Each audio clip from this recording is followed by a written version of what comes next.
मुरलिया हरे राम बजी जब शाम की मुरलिया हरे राम बजी जब शाम की मुरलिया।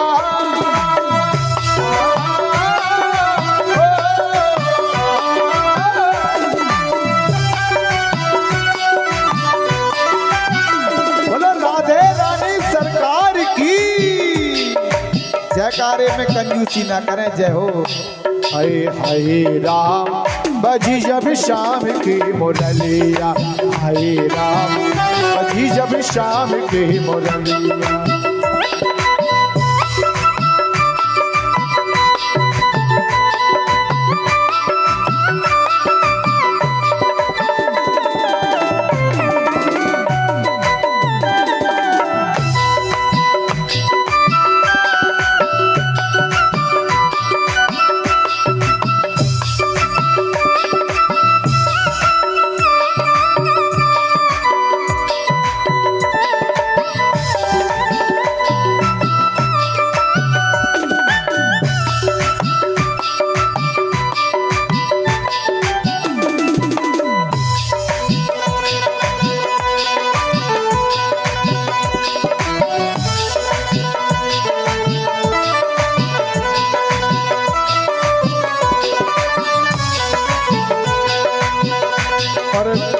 भगवान की मधुर मुरली बजती है। उनकी मुरली सुनकर त्रिलोकी प्रसन्न हो जाती है। अरे ब्रह्मा भूले विष्णु भूले भूले शंकर दानी अरे हरे राम भूले शंकर दानी। ब्रह्मा भूले नारद भूले भूले गणदानी हे मेरे राम भूले गणदानी। तब करना कैलाश पे भूले तब करना कैलाश पे भूले और भूले गणदानी हमारे राम भूले गणदानी। अरे भूले भांग की मोटरिया भगवान की मुरली सुनकर भोले बाबा सब सुध बुध भूल गए। भूले भांग की पुटरिया पुटरिया पुटरिया रे पुटरिया हरे राम बजी जब शाम की मुरलिया हरे राम बजी जब शाम की मुरलिया।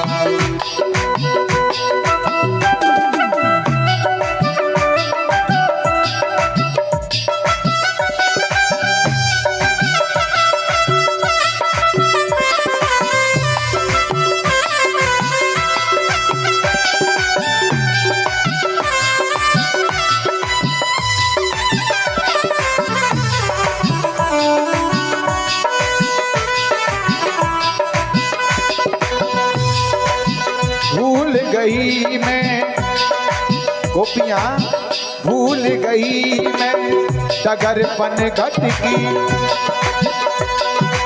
और पानी भरे ना पाई हे मोरे राम पानी भरे ना पाई।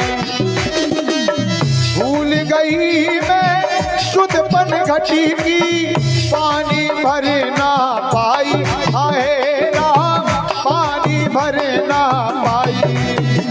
भूली अरे भूली घर की मैं डगरिया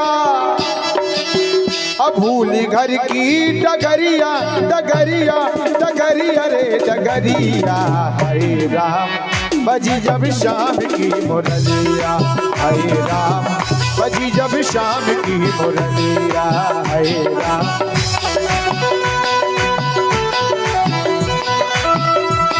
मुरलिया मुरलिया रे मुरलिया रे मुरलिया हरे राम बजी जब शाम की मुरलिया हरे राम बजी जब शाम की ओ बजी जब शाम की मुरलिया।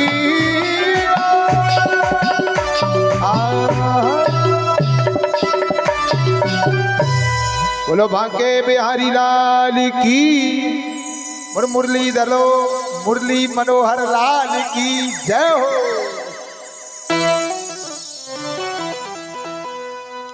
भगवान की दिव्य महिमा है। और प्रभु के ये वेणु गीत 29वें अध्याय में वर्णन है और 20 श्लोकों में वर्णन है वेणु गीत का। अक्षण बताम फलमिदम ना परम विदामः, सांख्यम पशुननु विशिष्यताम, वक्त्रम ब्रजेशुतियोर वेणु जुष्टम, योर निपीते मनुरक्त कटाक्षे मोक्षम। बोलो बाके बिहारी लाल की जय हो। भगवान मुरली बजाते हैं। एक दिन गोपियां, जो शरद काल का समय आता है, मार्गशीर्ष अर्थात फूस का महीना, इसमें फूस के महीने में यमुना जी में स्नान करने जाती हैं, बालू की गौरी मैया बनाती हैं और उनका पूजन करके भगवान श्री कृष्ण को पति रूप में चाहती हैं। गोपियां भगवान को पति रूप में चाहती हैं। इसलिए एक दिन भगवान ने कहा कि भाई इनके ये स्नान तो करती हैं पर इनके स्नान में दोष है। तो प्रभु एक दिन भोर होते ही पहुंच गए।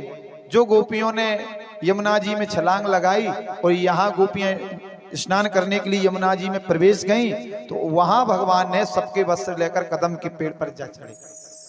अभी गोपियां स्नान करने के बाद में जैसे ही बाहर निकलने के लिए आई, देखा कि वहां वस्त्र नहीं है। अब गोपियां घबरा गई, हे भगवान ये वस्त्र कौन लेके गया? तो वहां पेड़ से आवाज आती है, अरियो विनीता सुनती हो अपने वस्त्र ले जाओ, अरियो ललिता सुनती हो अपने वस्त्र ले जाओ। तो वह गोपियां कहने लगी, हे भगवान जब नंद के चोराए का होगा यो, अरे पहले ये माखन चुराता तो पर चित्त की चोरी की और अब तो ये वस्त्रों की भी चोरी करने लगा है। तो देखो लाला, यदि तुमने वस्त्र नहीं दिए तो हम तुम्हारी शिकायत मैया से कहेंगे, बाबा से कहेंगे। भगवान ने कहा, सुनो आप बाबा से कहो या मैया से कहो, आज तुम्हारे वस्त्र मिलने वाले नहीं है। तो भगवान ने बहुत परेशान किया। अंत में कहा कि देखो ये वरुण देवता का तुमने अपमान किया है, इनसे क्षमा मांगो। तो गोपियों ने क्षमा मांगी वरुण देवता से, जल नारायण से। और इसके बाद में भगवान ने एक एक कर सब गोपियों को वस्त्र लौटाए और सबसे ये वादा किया कि शीघ्र ही शरद ऋतु जब आएगी, अर्थात उसी शरद पूर्णिमा के दिन मैं तुम सबके साथ महाराष्ट्र में सम्मिलित होऊंगा। और ऐसा वरदान देकर गोपियों को वहां से विदा कर देते हैं। और सभी गोपियां भगवान को ही पति रूप में प्राप्त करना चाहती हैं, जो कुंवारी कन्याएं हैं ब्रज की। और भगवान से ऐसे वचन पाकर लौटकर अपने घर आई। इसके बाद में भगवान ने एक दिन, प्रभु की लीलाएं अद्भुत हैं। प्रभु गौएं चराकर जब ब्रज से लौटे तो उस समय ब्रजमंडल से लौटते ही भगवान ने देखा कि ब्रजमंडल में क्या चल रहा है, कि ये घरों की साज सज्जा